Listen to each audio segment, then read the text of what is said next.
नमस्कार, स्वागत है आप सभी का एनएफ न्यूज पर। मैं हूं आपके साथ रोहित। भारत में घुसकर साजिश रचने वाले पाक रेंजर्स अब भारत को ही असीम मुनीर का ठिकाना बता रहे हैं और पाकिस्तान आर्मी की पोल खोल रहे हैं और हर एक साजिश का पर्दाफाश कर रहे हैं। भारत के भी जवान इस वक्त पाकिस्तान की तरफ है जो पकड़े गए, उनकी भी वापसी का इंतजार है। लेकिन इस बीच जिस तरीके से पाक रेंजर्स गवाही दे रहे हैं, उगल रहे हैं सच, उससे भारत को फायदा होगा। किस तरीके से यह पूरा मामला पिछले कुछ घंटों में हुआ है और भारत किस तरीके से फायदे में है, मुनीर की सांसें किस तरीके से अटकी हैं, इसी पर चर्चा करेंगे। अनुपम प्रसून मेरे साथ हैं। रोहित, सबसे पहले तो उस जवान ने क्या क्या खुलासा किया है ये आपको बताते हैं, लेकिन उससे पहले कुछ हम उन ठिकानों के बारे में अपने दर्शकों को बताना चाहते हैं जिन ठिकानों के दम पर पाकिस्तान इस वक्त उछल रहा है और जिसके बारे में कहा जा रहा है कि एक बड़ा खुलासा हुआ है। उन ठिकानों को हम ग्राफिक्स के जरिए समझाते हैं कि पाकिस्तान के ये हथियार के ठिकाने कहां कहां हैं। बहुत ध्यान से देखिएगा। सबसे पहले वायुसेना का जो बेस है वो क्या है? मसरूर एयरबेस, जो सबसे बड़ा इस वक्त एयरबेस माना जा रहा है, जहां पर ऑपरेशन और ट्रेनिंग दोनों चलते हैं। कराची के नजदीक है ये, और यहां पर जितने भी उसके फाइटर प्लेन्स हैं वो यहीं पर तैनात किए गए हैं। पाकिस्तानी वायुसेना का ये सबसे प्रमुख बेस माना जाता है, मसरूर एयरबेस। आगे आपको दिखाते हैं कि यहां पर क्या है। मिराज 3 और 5 फाइटर स्क्वाड्रन मौजूद है। मिराज 3 और मिराज 5 दोनों फाइटर स्क्वाड्रन की तैनाती इसी मसरूर एयरबेस पर हुई है, जो हवा से हवा और हवा से जमीन पर हमला करने में कैपेबिलिटी रखते हैं। अब इसके अलावा आते हैं कि परमाणु हथियार कहां हैं पाकिस्तान के सारे। मसरूर एयरबेस के आसपास ही एक ऐसी जगह पाकिस्तान ने तैयार की है जहां पर वो अपने हथियारों का, एटमी हथियारों का भंडारण करता है, और यहीं पर वो सारे एटमी हथियार उसके अंडरग्राउंड है। ऐसा वो बेस उसने बनाया है ताकि किसी को भी सैटेलाइट से भी उसकी भनक ना लग सके। पाकिस्तान ऐसी कोशिश कर रहा है। इसके अलावा जो अंडरग्राउंड टनल्स हैं वहां पर वो उन टनल्स के जरिए जो पाकिस्तान के अधिकारी हैं वो आते जाते हैं, और उन्हीं टनल्स के जरिए जो एटमी हथियार हैं उनको लॉजिस्टिक सपोर्ट मिलता है। ये सारे बहुत गोपनीय रखे जाते हैं। इसके अलावा एक स्पेशल अलर्ट हैंगर भी बनाया गया है जहां पर हैंडलिंग की भी सुविधा है। वो एटमी हथियारों के लिए हैंगर है और वहीं से हैंडलिंग की सुविधा होती है, और ये भी मसरूर एयरबेस के पास ही मौजूद है, जो पाकिस्तान में कराची के पास से लगती है। अब इसके बाद आते हैं जो बाकी पंजाब के प्रांत में जो उसके हथियार भंडारण है, वहां पर मुसाफ एयरबेस है जहां F-16 का स्क्वाड्रन तैनात है। मुसाफ ये पंजाब प्रांत में पड़ता है पाकिस्तान के। मुसाफ एयरबेस पंजाब का एक महत्वपूर्ण सैनिक ठिकाना माना जाता है, और यहीं पर कहा जा रहा है कि F-16 स्क्वाड्रन पाकिस्तान के वो रखे हुए हैं। साथ ही जो विमानों से हथियार गिराए जाते हैं वो भी यहीं पर मौजूद है।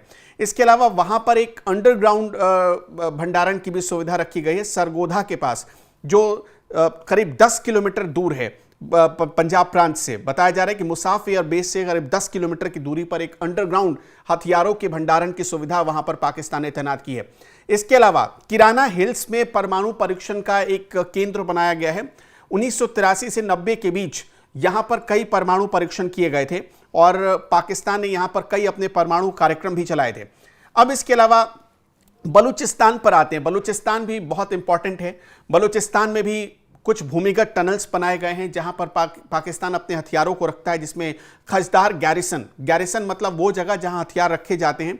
खजदार गैरिसन में एक बहुत बड़ा टनल है जो 2003 से बनाया गया था। इसके अलावा शाहीन 3 के मिसाइलों को रखा जा रहा है खजदार गैरिसन में, जो कि बलूचिस्तान का हिस्सा। और आपको भी पता है कि इस वक्त बलूचिस्तान में पाकिस्तान के खिलाफ बड़ा विद्रोह हो रहा है, इसलिए सबसे ज्यादा कहा जा रहा है कि पाकिस्तान की कमजोर नब्ज पर हाथ डाल दिया है पाकिस्तान के ही विद्रोहियों ने। खजदार गैरिसन में शाहीन 3 मिसाइलें रखी गई हैं। इसके साथ साथ जो खजदार गैरिसन जो 2003 में बनना शुरू हुआ था, उसे भी बहुत मतलब गोपनीय रखा जा रहा है, और ऐसी जगह पर उसे रखा जा रहा है जहां पर सैटेलाइट इमेज जहां से निकल ना सके, कोई देख ना सके, कोई वहां पर क्या एक्टिविटी हो रही है इसके बारे में कोई जान ना सके। अब आते हैं सिंध प्रांत में। वहां भी कुछ उसके हथियार के ठिकाने हैं। सिंध प्रांत के बारे में देख लेते हैं। वहां पर एक है अकरो गैरिसन। अकरो गैरिसन भी अंडरग्राउंड है वहां पर भी, और सबसे बड़ी बात कि भारत की सीमा से करीब 145 किलोमीटर के आसपास ही है। इसलिए ये बहुत इंपॉर्टेंट हो जाता है सिंध में जो अकरो गैरिसन है पंजाब का। साथ ही साथ गुजरावाला गैरिसन है पंजाब में ही। गुजरावाला गैरिसन में एक बहुत बड़ा गैरिसन माना जाता है। ये भी भारत की सीमा से 100 किलोमीटर के भीतर ही है। यहां से शॉर्ट रेंज मिसाइल लॉन्चर कई बार पाकिस्तान के देखे गए हैं। इसके अलावा पनो अकिल गैरिसन जो सिंध में है, पनो अकिल गैरिसन भारत की सीमा से 85 किलोमीटर दूर है। यहां पर टीएल गैरेज और भूमिगत भंडारण की सुविधा हथियारों की है। इसके अलावा पीरथान माउंटेन जो कि खैबर पख्तून में पड़ता है, वहां पर भी आप देखिए तो एक टनल है और भूमिगत भंडारण करने की सुविधा है वहां पर भी पाकिस्तान के पास अपने हथियारों का। इसके अलावा तरबाला अंडरग्राउंड डिपो है जो खैबर में आता है। तरबाला अंडरग्राउंड डिपो परमाणु हथियारों का भंडारण केंद्र है पाकिस्तान के लिए।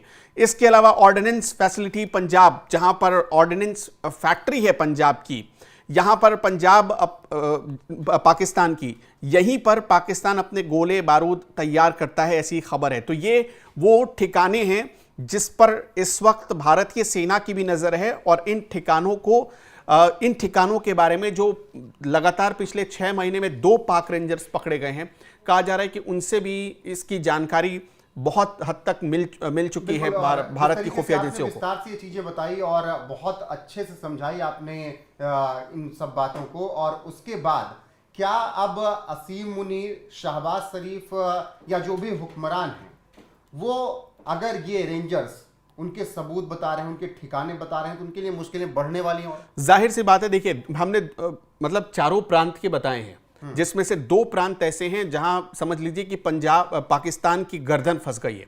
खैबर में विद्रोह हो रहा है और बलूचिस्तान में विद्रोह हो रहा है। सिंध के इलाके में भी हमने देखा, हमने सिंध भी बताया, सिंध में कहां एटमी ठिकाने हैं हमने दिखाया था, खैबर में कहां ठिकाने, हमने बलूचिस्तान में कहां ठिकाने वो भी बताया था। तो अब इतना समझ लीजिए कि क्यों पाकिस्तान इतना बेचैन है। अगर पीओके के किसी इलाके में या बलूचिस्तान में या खैबर में कहीं विद्रोह होता है तो इससे क्यों इस्लामाबाद कांप जाता है, रावलपिंडी कांप जाता है। इसके पीछे सबसे बड़ा तर्क यही है, जो इस वक्त जो फैक्ट सामने आ रहे हैं वो यही है कि यहां पर ही सबसे ज्यादा पाकिस्तान के परमाणु हथियार स्टोर रखे गए हैं और भूमिगत हैं। हालांकि इसलिए कभी इनके इमेजेस निकलकर सामने नहीं आए, लेकिन इसी वजह से पाकिस्तान की सांस अटकी हुई है, सांस फूल रही है। और जाहिर सी बात है, जब इतनी जानकारी पब्लिक प्लेटफॉर्म पर, पब्लिक डोमेन में मौजूद हो तो क्या हालत होने वाली है पाकिस्तान की, ये आप अंदाजा लगाइए। अगर बलूचिस्तान में विद्रोह बढ़ा, खैबर में विद्रोह बढ़ा, सिंध में विद्रोह बढ़ा, तो ये सारे विद्रोही जो है उसी ठिकाने पर जाएंगे। देखिए, खैबर में है, उधर बलोचों के पास तमाम इनके ठिकाने हैं, फिर सिंध में है। अगर जिस विद्रोह की आप बात कर रहे हैं, कल को ये विद्रोह शुरू होता है तो ये सब तो विद्रोह पहले से ही कह रहे हैं, सिंध वाले कर रहे हैं, बलूचिस्तान वाले कर रहे हैं, ये तो इन हथियारों को यूज करने के लिए मुश्किल से आर्मी को और शहबाज शरीफ को देंगे। फिर अब देखिए, सबसे बड़ी चीज तो क्या है कि इस पूरे मामले में आर्मी क्या है वहां पर। बलूचिस्तान में आपने देखा, सिंध में आपने देखा, आर्मी के जवान को मारा गया, पीटा गया, पाकिस्तानी आर्मी भगाई जा रही है। तो पाकिस्तानी आर्मी के हाथ से, कंट्रोल से चीजें निकलती जा रही है, ये तो आप मानते हैं। अब जो स्थिति है, जैसे बलूचिस्तान में बलोच लिबरेशन आर्मी एक्टिवली काम कर रही है, धमका रही है चीन को। अब चीन, सोचिए, एक छोटा सा विद्रोही संगठन जो अब इतना बड़ा बनता जा रहा है कि वो चीन से पंगा लेने को तैयार है। पाकिस्तान की सेना को कैप्चर कर लेता है वो, और उससे निजात पाने के लिए 5-5 दिन ऑपरेशन चलाना पड़ता है। और पाकिस्तानी बात तो छिपाई ही, कितने ताबूत, सैकड़ों ताबूत भेजे गए थे अपने सैनिकों को उठाने के लिए। तो पाकिस्तान इस बात को भले इनकार करता रहे, छिपाता रहे, लेकिन सच यही है कि पाकिस्तान अपने ही बनाए जाल में, अपने ही लोगों के द्वारा फंस चुका है। और ऐसे फंस चुका है कि उसके ये जो एटमी ठिकाने हैं वो दांव पर हैं। और सबसे बड़ी बात कि अब देखिए, जो पाक रेंजर पकड़ा गया था, उस पाक रेंजर से जब हमारा एक बीएसएफ का जवान गलती से, जबकि हमारा तो गलती से घुसा था, लेकिन सामने वाले की इंटेंशन, अभी इंटेंशन के बारे में एक बड़ी जानकारी आई है कि वो एक इंटेंशन से आया था भारत में।